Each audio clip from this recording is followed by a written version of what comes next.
Assalamualaikum warahmatullahi wabarakatuh.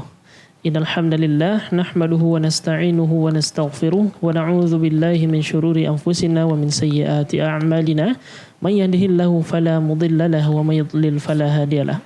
Ashhadu an la ilaha illallah wahdahu la syarika lah wa ashhadu anna Muhammadan abduhu wa rasuluh sallallahu alaihi wasallam la nabiyya ba'da amma ba'du.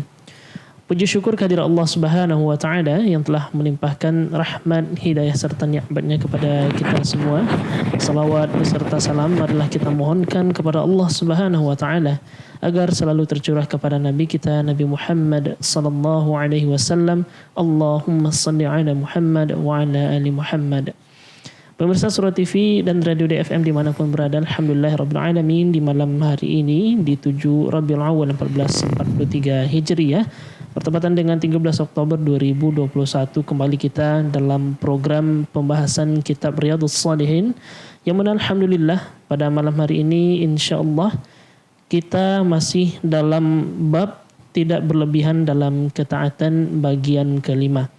Dan insyaallah pada malam hari ini tentunya kita sudah bersama dengan narasumber kita. Yang pertama ini ada Ustaz Muhammad Al-Fisham Al-Sim Hafizallahu Ta'ala. Assalamualaikum Ustaz. Waalaikumsalam. Masyaallah. Dan juga ada Ustaz Rahmat Ridha SAG Hafizallahu Ta'ala. Assalamualaikum Ustaz. Waalaikumsalam. Masyaallah. Gimana kabarnya Ustaz? Alhamdulillah. Masyaallah. Semoga Allah selalu beri kesehatan Ustaz ya. Amin ya rabbal alamin.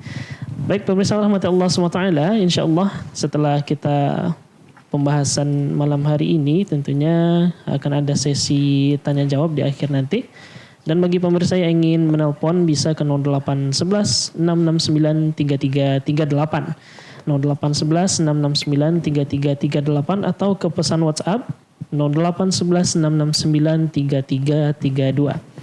Dan insyaallah pada kesempatan kali ini tanpa memperpanjang kata muqaddimah, kita persilahkan kepada Ustadz kita, kepada Buya Muhammad Al-Fisham Al-CMA hafizahullahu ta'ala. Fayatafaddal mashkura.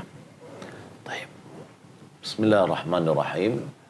Assalamualaikum warahmatullahi wabarakatuh. Alhamdulillahirabbil alamin wal 'aqibatu lil muttaqin wala 'udwana illa 'alal zalimin. وأشهد أن لا إله إلا الله وحده لا شريك له وأشهد أن محمدا عبده ورسوله اللهم صل وسلم على نبينا محمد وعلى آله وصحبه أجمعين أما بعد. Pemirsa setia dari Surah TV yang dimuliakan Allah Subhanahu wa taala, alhamdulillah kita bersyukur kepada Allah Subhanahu wa taala atas segala nikmat dan karunia yang Allah limpahkan. Salat beriang salam semoga dan anugerah kepada Allah Subhanahu wa taala kepada Nabi kita Muhammad sallallahu alaihi wasallam. Allahumma shalli ala Muhammad wa ala ali Muhammad. Baiklah pemirsa yang dimuliakan Allah Subhanahu wa taala, sebagaimana biasa kajian kita diawali dengan membacakan hadis. Pada pertemuan kita malam ini dari bab al-iqtisad fi ta'ah tinggal 2 hadis ya. Dan ini akan dibacakan oleh Ustaz kita, Ustaz Rahmat Ridha. Fadhal, barakallahu. Nah, barakallahu. Ahsanallah. Bismillahirrahmanirrahim. Alhamdulillahirabbil alamin. Wa sallallahu ala nabiyyina Muhammad wa ala alihi wa sahbihi ajma'in. Allahumma barik fi syekhina wanfa'na bi'ilmihi ya arhamar rahimin. Waghfir lahu wa liwalidina wal hadirina wal muslimin ajma'in. Qala al-imam An-Nawawi rahimahullahu ta'ala fi kitabih kitab Riyadhus Shalihin bab al-iqtisad fil amal. An Abi Rib'iyyin Hanzalah ibni Rabi'i al-Usaydi al-katibi ahad kuttabi Rasulillah sallallahu alaihi wasallam qala laqiyani Abu Bakr radhiyallahu anhu faqala kaifa anta ya Hanzalah? Qultu nafaqa Hanzalah. Qala subhanallah ma taqul? Qultu nakunu inda Rasulillah sallallahu alaihi wasallam yudhakkiruna bil jannati wan nar ka'anna ra'ya 'ainin fa idza kharajna min inda Rasulillah afasna al azwaj wal aulad wa dhay'ati nasina katsiran. Qala Abu Bakrin radhiyallahu anhu fawallahi inna lanalqa mithla hadha. Fantalaqtu wa ana wa Abu Bakrin hatta dakhalna ala Rasulillah sallallahu alaihi wasallam. Fakultu nafaqa Hanzalah ya Rasulullah. Faqala Rasulullah sallallahu alaihi wasallam, wa ma dhak? Qultu ya Rasulullah, nakunu indaka nudhakkiruna bin nari wal jannati ka'anna ra'yal 'aini fa idza kharajna min 'indika afasna al azwaj wal aulad wa dhay'atina sina katsiran. Faqala Rasulullah sallallahu alaihi wasallam, walladhi nafsi biyadihi law tadumuna ala ma takunu indi wa fi dhikri la safahatkumul malaikatu ala furushikum wa fi turuqikum walakin ya Hanzalah sa'atan sa'ah thalatha marratin, rawahu Muslim. Dari Abu Rib'i Hanzalah ibn Rabi' al-Usaidi al-Katib, dan beliau adalah salah seorang juru tulis Rasulullah sallallahu alaihi wasallam. Beliau menceritakan bahwasannya Abu Bakar radhiyallahu anhu pernah menemuiku. Lalu dia bertanya kepadaku, bagaimana keadaanmu ya Hanzalah? Lalu aku menjawab, Hanzalah telah melakukan kemunafikan. Abu Bakar menjawab, subhanallah, maha suci Allah, apa yang kau katakan tadi? Aku pun menjelaskan, ketika kami berada bersama Rasulullah, beliau mengingatkan kita tentang surga dan neraka, seakan-akan kita melihat keduanya dengan mata kepala kita sendiri. Akan tetapi saat kita keluar di hadapan beliau, lalu kita disibukkan untuk mengurusi istri dan anak-anak serta berbagai urusan kehidupan dunia, sehingga banyak hal yang kita lupa dengannya. Kemudian Abu Bakar radhiyallahu anhu menanggapi, demi Allah, sesungguhnya kami juga mengalami hal yang serupa. Selanjutnya aku dan Abu Bakar berangkat hingga kami masuk ke tempat Rasulullah sallallahu alaihi wasallam. Dan aku mengeluhkan, Hanzalah telah melakukan kemunafikan. Ya Rasulullah. Lantas Rasulullah sallallahu alaihi wasallam bertanya, apakah maksud perkataanmu tersebut? Kemudian aku menjawab, ya Rasulullah, ketika kami bersamamu, engkau mengingatkan kami tentang surga dan neraka. Seakan-akan kami melihat keduanya dengan mata kepala kami sendiri. Akan tetapi, tak kala keluar dari hadapanmu, lalu kami disibukkan dengan kesibukan dunia, menguras sehingga banyak hal yang kami lupa dengannya.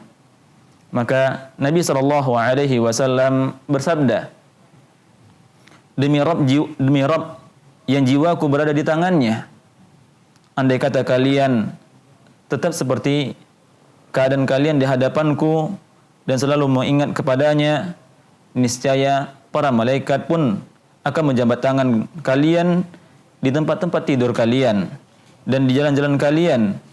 Akan tetapi, ya Hanzalah, tabiat manusia adalah sesaat begini dan sesaat begitu.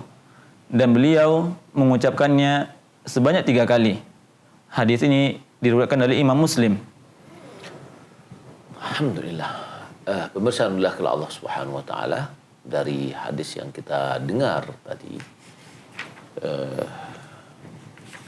banyak pelajaran yang bisa kita ambil. Kisah Hanzalah. Jadi dia menyatakan bahwa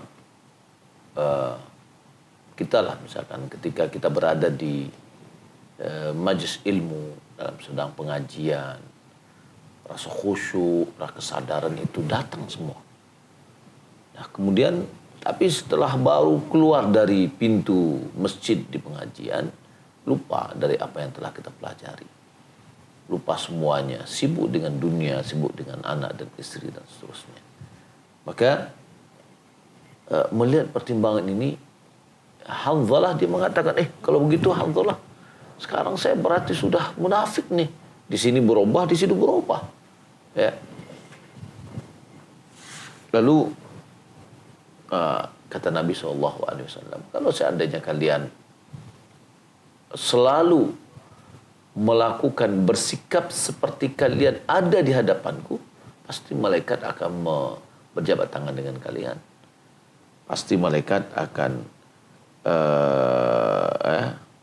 berjabat tangan kepada kalian, baik di kasur kalian atau di jalan-jalan kalian. Tetapi dia katakan tabiatnya manusia itu ya sesaat begini, sesaat begitu. Di antara fikih hadis yang bisa kita ambil, ya mungkin yang pertama nafaqah Hanzalah. Nafaqah Hanzalah ini maknanya adalah dia khawatir terhadap dirinya kalau seandainya dia terjatuh kepada nifaq. Dan ini tabiat seorang mukmin. Ya, tabiat seorang mukmin yang khawatir akan jatuh kepada sifat nifaq. Pernah Umar bin Khattab radhiyallahu taala anhu memanggil Hudzaifah bin Yaman. Hudzaifah bin Yaman adalah orang yang dibisikkan oleh Nabi SAW nama-nama munafiqin yang dirahasiakan oleh Nabi kepada beliau. Lalu Umar bertanya, apakah ada nama Umar di dalam list nama orang-orang munafiqin yang disebut oleh Rasulullah SAW? Ya. Masruq dia pernah mengatakan bahwasanya dia menemukan atau berjumpa 30 orang sahabat yang mana mereka semuanya khawatir ada sifat nifaq pada diri mereka. Begitu orang mukmin. Orang mukmin selalu waspada. Ya, rasa kecemasan, ketakutan ini adalah bentuk waspada. Sebab tidaklah orang yang terkecoh kecuali orang yang merasa aman. Oh, enggak ada, saya ingin enggak nifaq, enggak munafik, enggak enjoy, merasa aman, tidak akan pernah jatuh sesat dan yang lainnya. Ya, biasanya dia merasa aman. Wala ya'manu makrallah illa qaumul fasiq. Illa qaumul khasirun. Ya, tidaklah yang akan merasa aman dari makar Allah kecuali orang-orang yang merugi. Dalam hadis ini pertemuan Hanzalah dengan Abu Bakar Siddiq radhiyallahu ta'ala an, lalu ditanya oleh Abu Bakar Siddiq tentang keadaannya. Maka ini menunjukkan bahwa anjuran kita untuk menanyakan keadaan saudara-saudara kita. Kita ketemu, kita tanyakan, gimana nih kabarnya sekarang? Ya, mungkin boleh jadi gimana keadaan, di mana pengajian, ya, dan yang lainnya. Juga mungkin boleh jadi kita tanyakan kemana usaha sekarang dan seterusnya. Boleh jadi kita bisa membantunya. Maka dianjurkan. Di sini dikatakan Abu Bakar Siddiq berkata, "Kaifa anta ya Hanzalah?" Gimana keadaanmu wahai Hanzalah? Ya, ini anjuran untuk kita menanyakan keadaan saudara-saudara kita ketika kita ketemu dengan orang itu. Yang kedua, sepantasnya bagi seorang hamba untuk mengawasi dirinya dan betul-betul bersungguh-sungguh untuk memelihara dan mengontrol keadaan dirinya sehingga dia bisa selalu berada dalam kebaikan. Yang ketiga, boleh mengucapkan subhanallah inda ta'ajjub, ketika ta'ajjub mendengar atau melihat sesuatu. Subhanallah. Ya. Sebagaimana yang diucapkan oleh Abu Hurairah, Abu Bakar Siddiq. Subhanallah, mada taqul? Ya. Ini adalah bentuk ta'ajub. Ya. Kemudian yang ketiga, yang keempat,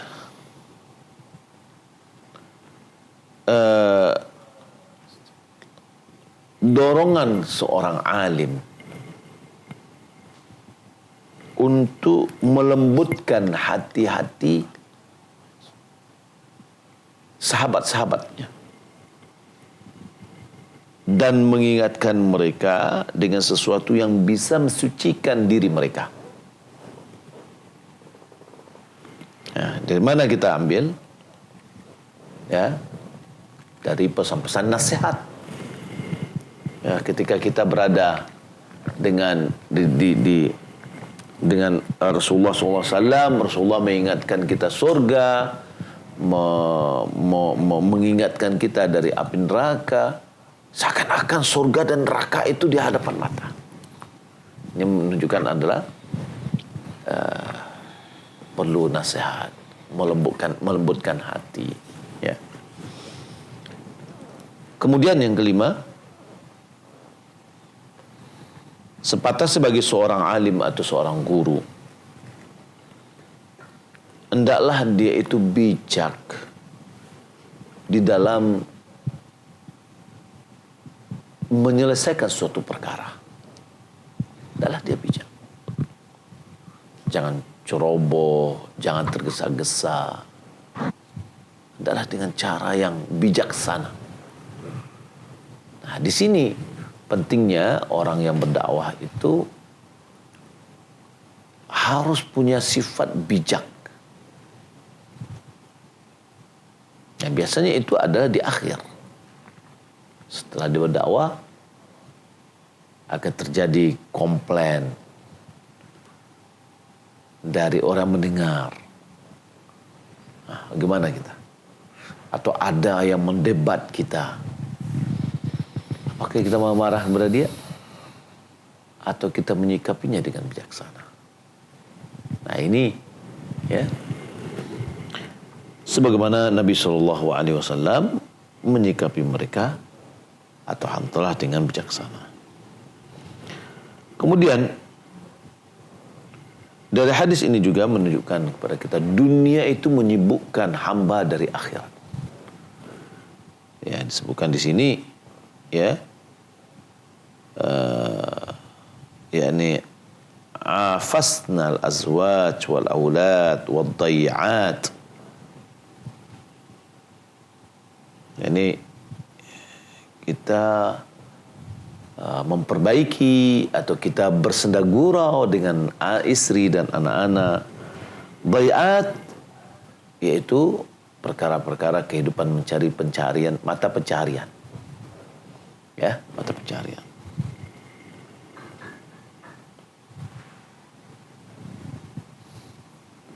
Ya. Kemudian apabila seorang itu terjerumus dengan kelezatan dan syahwat di dunia ini, maka mengakibatkan, ya, dia akan lupa dengan akhiratnya. Lupa dengan akhirat. Nah, siapa yang sadar pada saat itu, dia akan selamat. Dia sadar bahwasanya dia terbuai oleh dunia. Lalu dia perbaiki dirinya. Maka dia akan menjadi selamat. Yang berikutnya, yang ketujuh, hati hamba itu dia akan berubah dalam satu keadaan dengan keadaan yang lain. Tidak stabil begitu aja, enggak. Kadang-kadang begini, kadang-kadang begitu. Itu adalah, ya, fitrah yang telah ditetapkan oleh Allah Subhanahu wa taala. Kemudian dalam hadis ini juga menunjukkan kepada kita bahwa manusia tidak mampu melihat malaikat dalam keadaan asli mereka di dunia. Mereka tidak akan bisa melihat. Manusia tidak akan bisa melihat malaikat. Jadi kalau ada orang yang menyatakan, oh saya melihat malaikat seperti yakni bentuk ciptaannya, itu enggak mungkin, mustahil. Ya. Kalau seandainya dia melihat tapi berubah bentuk manusia, ya itu adalah penjelmaannya, ya. Pada zaman Nabi SAW, nah sebagaimana hadis Umar, Nabi datang, Jibril datang bertanya kepada Rasulullah SAW tentang agama. Nah pada saat itu dia menjelma dalam bentuk manusia laki-laki. Kemudian dalam hadisnya juga adalah kontinuitas terhadap berzikir dan muraqabah, memuas diri. Dan janganlah patah semangat, adamul futur an dzalik. Janganlah sempat patah putus asa dalam hal itu. Ya.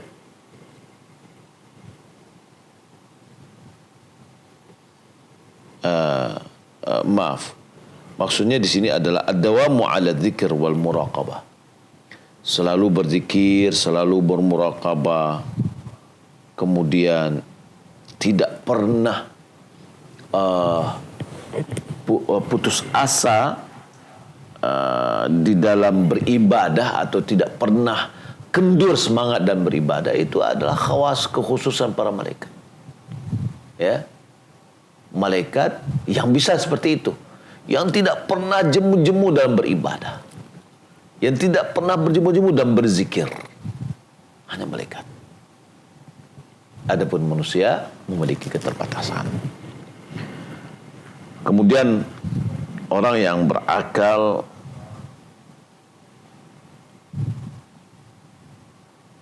baginya ada waktu-waktu. Ya, baginya terdapat waktu-waktu.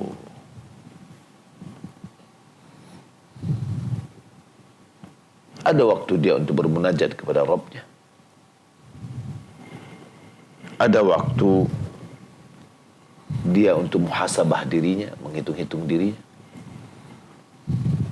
Ya. Ada waktu dia berfikir, ya, di dalam ciptaan yang telah Allah ciptakan. Ada waktu dia mengosongkan dirinya untuk kebutuhannya, makan dan minum. Maka orang yang berakal, dia bisa bagi waktu yang tepat itu. Tidak hanya bergurau aja, ada yang memain aja, enggak. Ada waktunya masing-masing. Kemudian agama Islam adalah agama yang fitrah, agama tawassut, agama yang lurus, berada di tengah-tengah. Ada yang i'tidal, ya mungkin ada yang menerjemahkan tawassut dan i'tidal itu dengan makna lebih moderat, ya. Di mana agama Islam ini menggabungkan antara kemaslahatan dunia dengan kemaslahatan akhirat. Dia menggabungkan antara tuntutan, ya, tuntutan ruh dengan tuntutan jasad. Karena tadi kita lihat bahwasanya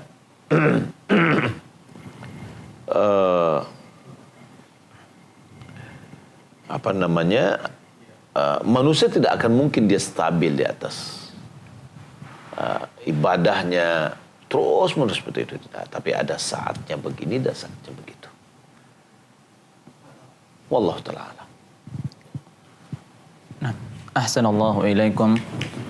wa 'an Ibn Abbas radhiyallahu anhuma qala bainama nabiyyu sallallahu alaihi wasallam yakhtubu idza huwa birajulin qa'imin fasa'ala anhu faqalu Abu Israil nadhara an yaquma fi syamsi wa la yaq'uda wa la yastadhilla wa la yatakallama wa yasum faqala an-nabiy sallallahu alaihi wasallam muruhu falyatakallam wal yastadhilla wal yaq'ud wal yutimma shaumah rawahu al-Bukhari.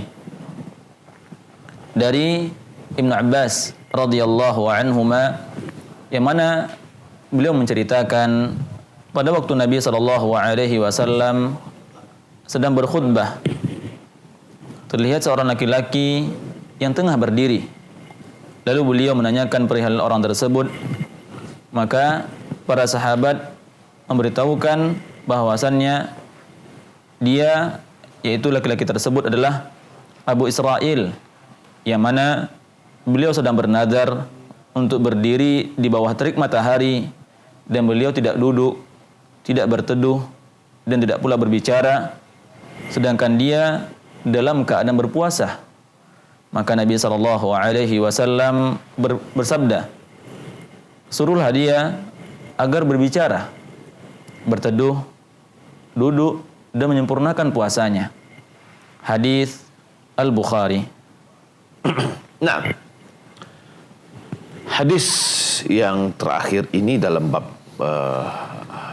yang kita pelajari ini adalah hadis Ibnu Abbas ketika Nabi SAW menyampaikan khutbah, yaitu pada Haji Wada, ya, di Arafah. Tahu-tahu ada seorang yang berdiri.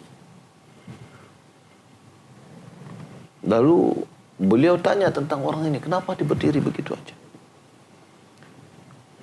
Lalu mereka mengatakan dia adalah Abu Israil, bernazar untuk berdiri di bawah terik matahari, tidak duduk, ya, tidak mau berlindung, bernaung, dan tidak juga berbicara, tapi diam saja, ya, dan berpuasa.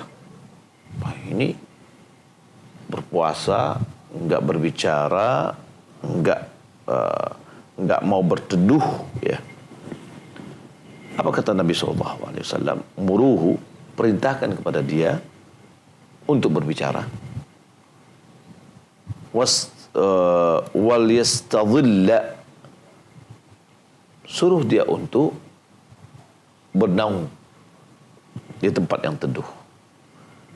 Wal yaq'ud, suruh dia untuk duduk.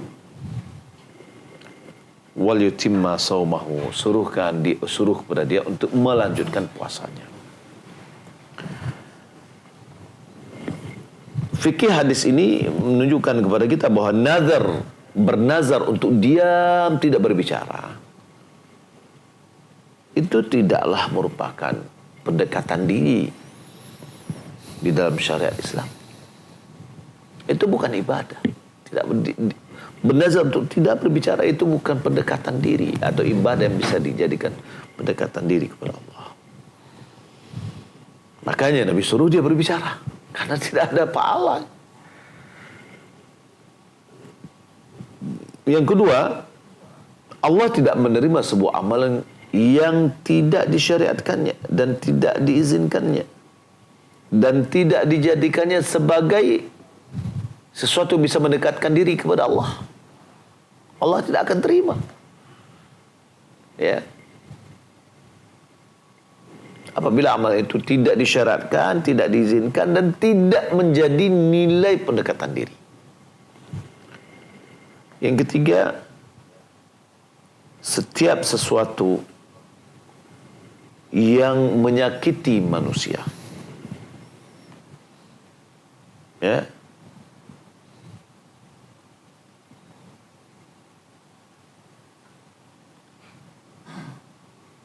walau di akhir, ya, di akhir dari perbuatan itu adalah perbuatan yang tidak terdapat dalil legalitasnya dari kitab dan sunnah,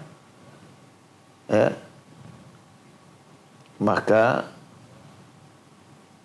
tidaklah boleh kita untuk menjadikan dia mendekatkan diri kepada Allah. Saya ulangi. Setiap sesuatu yang menyakiti, yang mana dilihat bahwa perkara itu tidak ada argumentasinya, legalitasnya dari Al-Quran dan Sunnah, maka itu tidak bisa dijadikan pendekatan diri kepada Allah. Baik, saya berikan contoh. Orang Syiah, orang Rafidah yang ada di Iran, dan itu dilakukan oleh kebanyakan orang yang menggolongkan diri kepada Syiah. Pada bulan Muharram, di Asyura, mereka menganggap bahwa menyakiti hati mereka, badan mereka, dengan besi dipukul, dengan pedang, kadang-kadang dengan senjata tajam, itu adalah pendekatan diri kepada Allah. Maka jawabannya, itu bukan pendekatan diri kepada Allah, malahan itu adalah niyah yang diharamkan dari Allah Subhanahu wa taala. Nah, kemudian contoh yang lain adalah setiap apa yang kita anggap, misalkan, waduh, rasanya saya akan merasa pengen lebih susah nih, nah gitu, sehingga dia bernazar untuk berjalan dari kampungnya ke tempat yang lain, jalan kaki, yang mengakibatkan susah pada dirinya. Ya, itu tidaklah pantas untuk dijadikan sebagai pendekatan diri kepada Allah Subhanahu wa taala. Ya. Kemudian tidak ada ketaatan di dalam bernazar maksiat. Siapa melakukan itu, maka siapa yang bernazar untuk melakukan maksiat, hendaklah dia urungkan atau tidak dia tunaikan. Ya. Seperti yang diperintahkan oleh Rasulullah SAW kepada Abu Israel. Dia bernazar untuk tidak berbicara. Kata Nabi, suruh dia berbicara. Dia bernazar untuk tidak berteduh. Kata Nabi, suruh dia berteduh. Ya. Karena hal itu bagian dari nazar di dalam ketaatan. Nazar atau ketaatan itu adalah bentuk nazar dalam maksiat. Maka tidak boleh diikuti. Ya.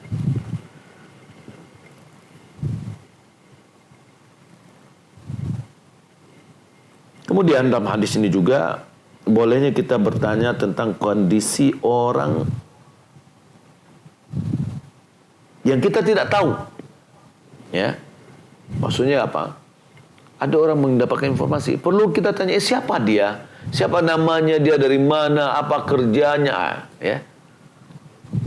Itu tidak apa-apa, boleh. Sebelum kita mengingkari perbuatannya tidak sesuai. Ya, kita tanya dulu. Apa background dia, apa motivasi dia melakukan itu, perlu kita tanya. Ya. Jadi ketika kita menanyakan itu semua, dan itu adalah boleh, kita akan lebih bijaksana di dalam menyikapinya. Kita akan bisa mencarikan solusi dari apa yang sedang dihadapi. Kemudian wajibnya merubah kemungkaran dengan tangan, jika mampu. Kalau tidak, dengan lisan. Ya, dengan lisan. Yaitu kita perintahkan dengan lisan kita. Kemudian terakhir, bolehnya mewakilkan di dalam menyampaikan jawaban. ya, dan perintah dan larangan, ya, atau dalam perintah dan larangan, boleh kita memberikan wakil. Seorang kepala sekolah misalkan, dia bisa mewakilkan beberapa hal kepada gurunya yang dia lihat itu adalah lebih bertanggung jawab. Ya. Dan Nabi SAW memerintahkan sahabatnya untuk menyampaikan kepada Bani Israel perintah Rasulullah SAW. Dan ini boleh wakilkan, ya. Tidak langsung, oh mana dia? Lalu Nabi datang ke sana, tidak mesti. Pemirsa melihat Allah Subhanahu Wa Taala, hubungannya dengan bab iqtisad fi ta'ah apa? Nah, di sini hubungannya adalah bahwa seorang itu hendaklah dia moderat di dalam beribadah, ambil jalan tengah, tidak terlalu berlebihan yang mengakibatkan dia akan meninggalkannya, dan tidak terlalu meremehkan sehingga dia tidak menunaikannya. Ya, wallahu taala alam. Nah, kita mungkin karena ya apa? Saya tanya jawab ya. Masya Allah. Barakallahu fikum. Jazakumullah khairan wa barakallahu fikum. Kita ucapkan kepada Buya kita, Buya Muhammad Al-Fisham Al-Sim hafizallahu ta'ala, dan juga Ustaz Rahmat Ridha SAG hafizallahu ta'ala yang telah menyampaikan materi pada kesempatan kali ini. Dan tentunya kita mengajak pada pemirsa Suara TV dan Radio FM dimanapun berada untuk berpartisipasi dalam program kita dalam bentuk pertanyaan. Seandainya ingin bertanya, bisa menelpon ke 0811 669 3338 atau di pesan WhatsApp di 0811 669 3332. Tapi untuk pertanyaan pertama, insyaallah kita akan bacakan dari pesan WhatsApp. Assalamualaikum Ustaz.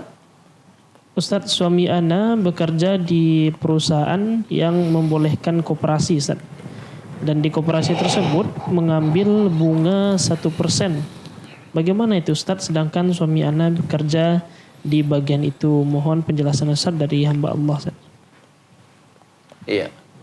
Kalau dia bekerja di dalam koperasi itu berarti dia bagian dari penggerak pelaksanaannya. Karena mengambil 1% itu sudah riba. Perlu kita ketahui apa itu mana riba. Riba adalah ziyadah, penambahan yang disyaratkan, yang diambil oleh yang menghutangkan, baik individu atau lembaga, yang dari orang yang berhutang, baik itu individu atau lembaga, sebagai kompensasi dari waktu yang diberikan. Sebab sebagian orang ada mengatakan itu riba itu untuk individu, kalau untuk lembaga tidak. Itu nggak benar. Ya. Makanya kita harus tahu apa definisi dari riba itu sendiri. Wallahu a'lam. Syukran jazakumullah khairan atas jawabannya. Tapi bersama rahmat Allah Subhanahu wa taala, kembali kita mengajak pemirsa untuk berpartisipasi dalam program kita dengan menelpon ke 0811 669 3338 atau WhatsApp di 0811 669 3332. Tapi sudah ada penelpon pada malam hari ini, silahkan.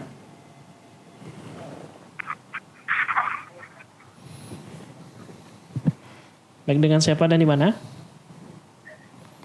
Assalamualaikum warahmatullahi wabarakatuh. Waalaikumsalam warahmatullahi wabarakatuh. Dari hamba Allah di Bukit Tinggi, Ustaz. Iya, Bu. Ini mau menanyakan tentang pembagian harta, Ustaz.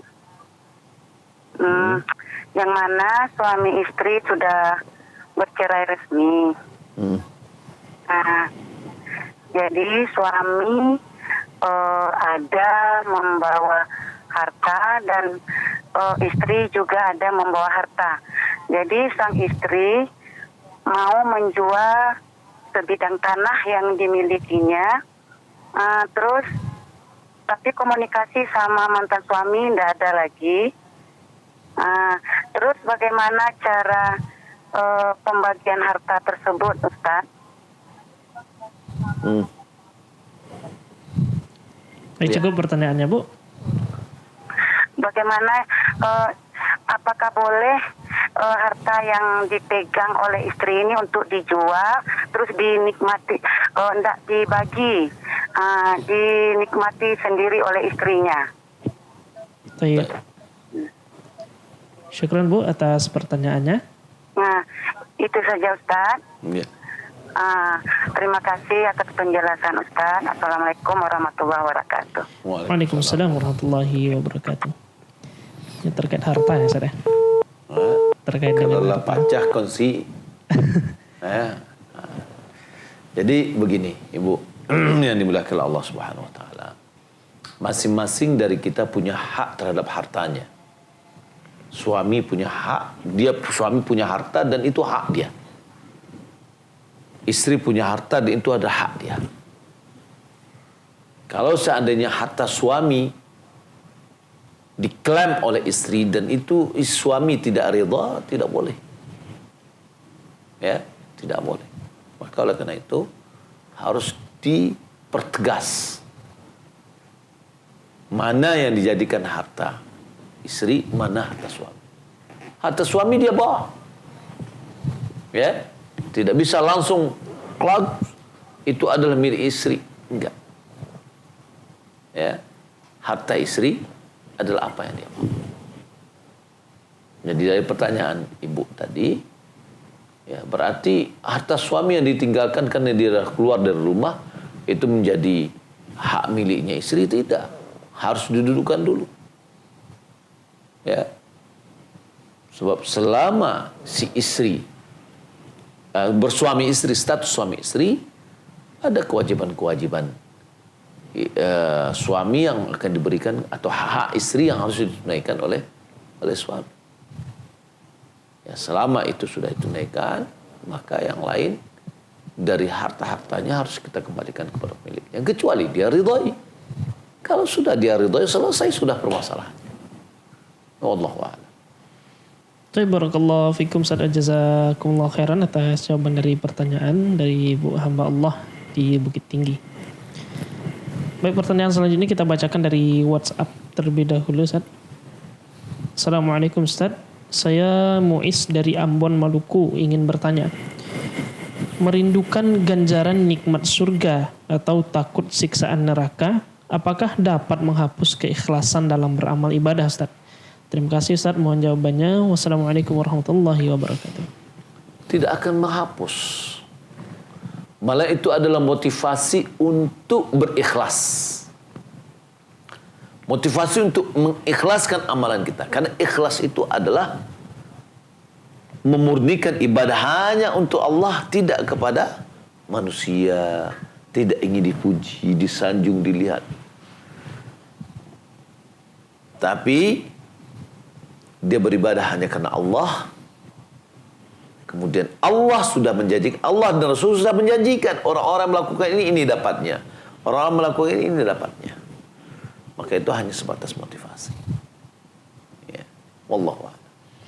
Barakallahu fikum, Ustaz, jazakumullah khairan. Pemirsa rahmati Allah Subhanahu wa taala, kembali kami mengajak pemirsa untuk bertanya melalui telepon kita di 0811 669 3338 atau di WhatsApp 0811 669 3332.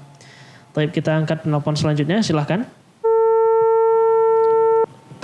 Terputus kata Allah ya, Ustaz. Alhamdulillah, nyambung kembali, silahkan. Ya. Baik, dengan siapa dan di mana? Halo. Iya, Pak, silakan, Pak. Saya Selamat dari Rokan Hulu Riau nih, Pak. Dari Riau ya, Pak ya? Silakan, Pak, pertanyaannya, Pak. Assalamualaikum, Pak Ustaz. Waalaikumsalam warahmatullahi wabarakatuh. Ya, Pak. Saya ingin bertanya, sebuah kata selawat yang berbunyi Sallallahu Alaihi Wasallam, Sallallahu Alaihi Muhammad, itu sahih atau tidak, Pak? Sallallahu alaihi Muhammad, Sallallahu alaihi wasallam. Gitu, Pak ya? Baik. Di dalam kita berselawat kepada Nabi, tadi diucapkan bahwasanya ucapannya Sallallahu alaihi wasallam dan sallallahu ala Muhammad, ya, itu adalah sahih. Yang tidak sahih itu adalah dengan mengucapkan Allahumma salli ala Sayyidina Muhammad. Sayyidina itu nggak ada dalilnya dari argumen. Maka kalau kita mengucapkan sallallahu alaihi wasallam, ya, itu yang biasa. Atau kita mengucapkan sallallahu ala Muhammad, ya, adalah satu hal yang tidak ada diperselisihkan. Wallahu a'lam. Barakallahu fikum, jazakumullahu khairan Buya atas jawabannya. Kita lanjut ke penelpon selanjutnya, silahkan.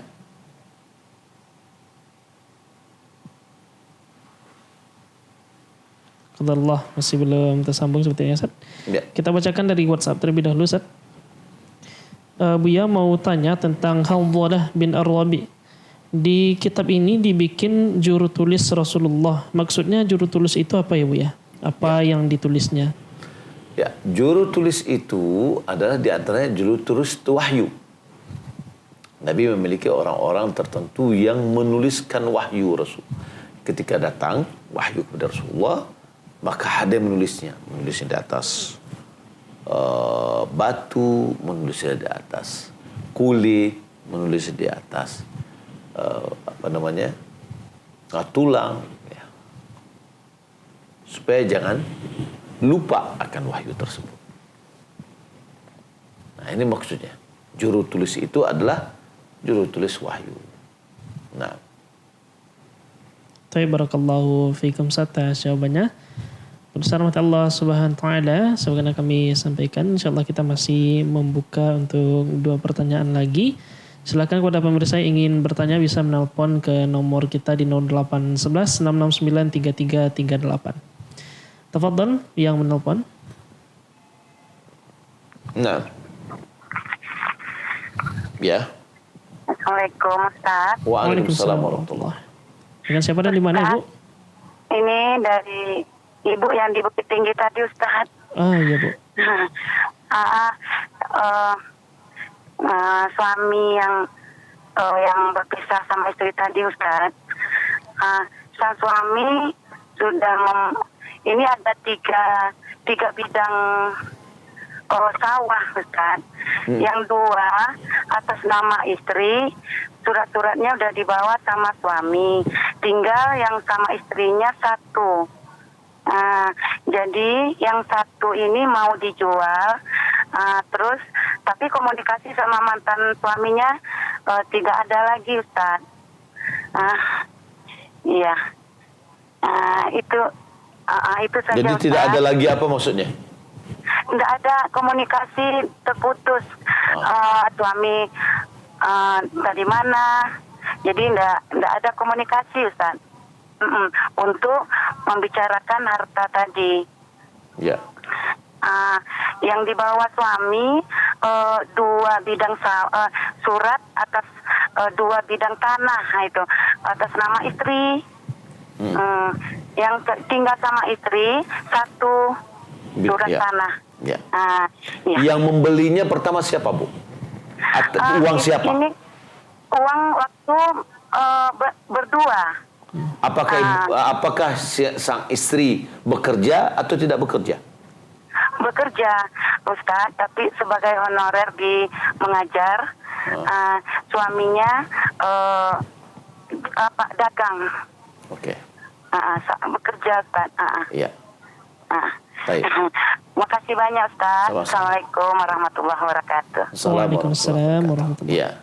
Merupakan kebiasaan dari sebagian suami adalah membeli rumah atau tanah disertifikatkan atas nama istri. Tapi hakikatnya itu adalah milik suami.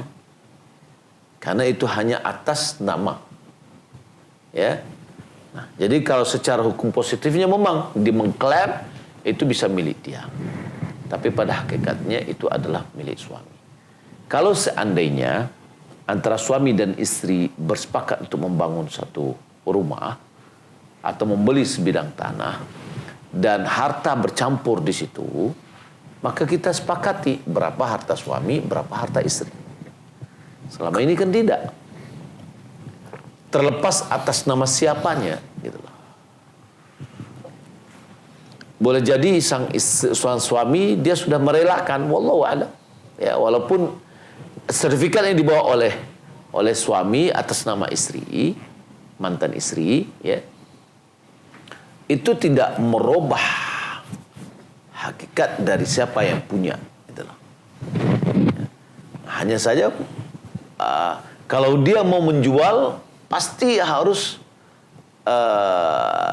kembali kepada mantan istri. Ya.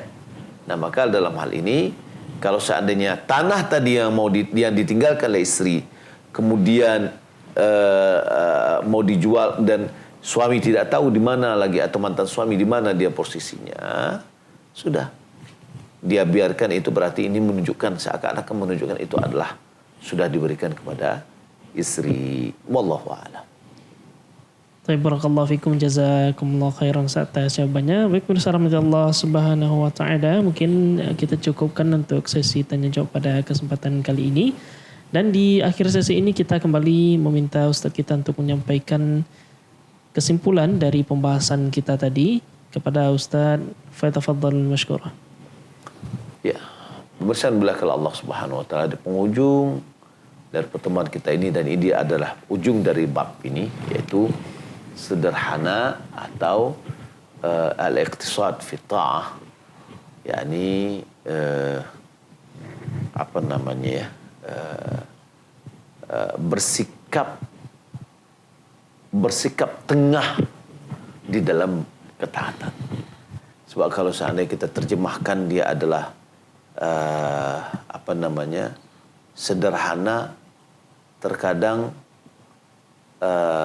lebih cenderung kepada asal-asalan, ya, karena rumah sederhana ya rumah asal-asal aja, gitu loh. Nah, tapi al-iqtisad di sini adalah sikap tengah, tidak terlalu berlebihan, tidak terlalu lalai, yaitu mengambil sikap yang tengah dalam ketaatan kepada Allah Subhanahu wa taala. Manusia ada saatnya bersemangat, ada saatnya dia kendur. Makanya kata Nabi, sa'atan sa'ah. Adapun para malaikat, mereka stabil dan tidak jemu-jemu. La ya'sunallaha ma amarahum wa yaf'aluna ma yu'maru. Itu adalah karakter dari para malaikat. Mereka apa namanya, la ya'sunallaha ma amarahum. Mereka tidak bermaksiat kepada Allah atas apa yang Allah perintahkan kepadanya. Wa yaf'aluna ma yu'maru, dan mereka melaksanakan apa yang diperintahkan. Kalau manusia banyak kekurangannya. Kemudian dalam hadis yang kedua, bahwa apa namanya, apa tuh hadisnya?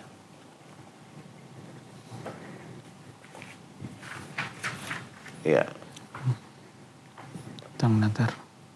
Tentang nadar tadi ya, yaitu tentang nadar, yaitu mereka yang nadar berdiri, nggak mau berbicara di bawah terik matahari, ya, jangan nyiksa diri, gitulah, ya, jangan nyiksa diri, karena itu bukan bagian dari ketaatan kepada Allah Subhanahu Wa Taala. Berbeda kesusahan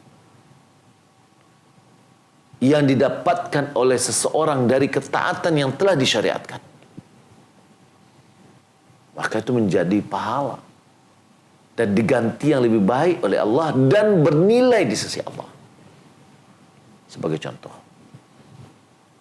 hadis Nabi SAW mengatakan, la khalufu famis sha'im atyabu indallah min rihil misk. Aroma mulut orang yang berpuasa lebih harum di sisi Allah melebihi dari parfum kasturi. Ulama mengatakan aroma yang dimunculkan oleh ketaatan.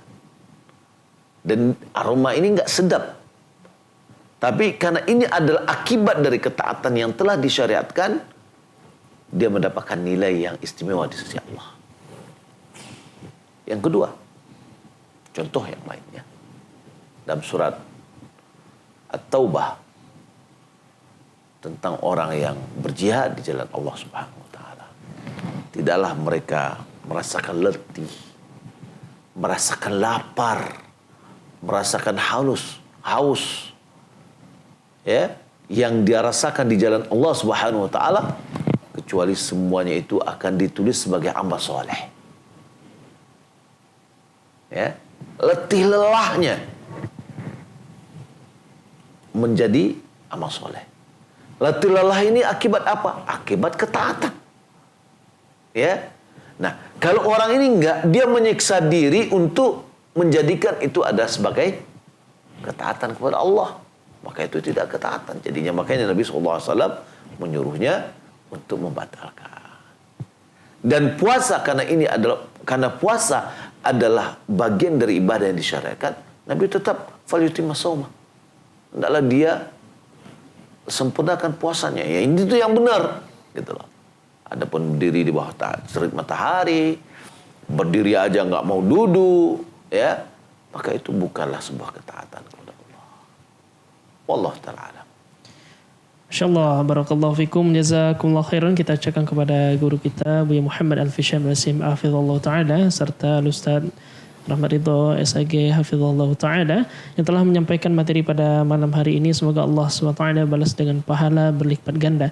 Dan tentunya bagi pemirsa Surau TV dimanapun berada yang tidak sempat menyimak program kita dari awal, bisa nantinya mereview tulisan dari pembahasan pada malam hari ini di website www.surau.tv. Dan tentunya insyaAllah akan banyak tulisan-tulisan terkait dengan pembahasan Ustadz kita pada malam hari ini, dan semoga bermanfaat. Jazakumullah khairan wa barakallahu fikum. Kita ucapkan kepada segenap kru yang bertugas pada malam hari ini, semoga Allah Subhanahu wa taala balas dengan pahala berlipat ganda. Dan marilah kita akhiri dengan membacakan doa kafaratul majlis. Subhanakallahumma bihamdika asyhadu an la ilaha illa anta astaghfiruka wa atubu ilaik. Wassalamualaikum warahmatullahi wabarakatuh.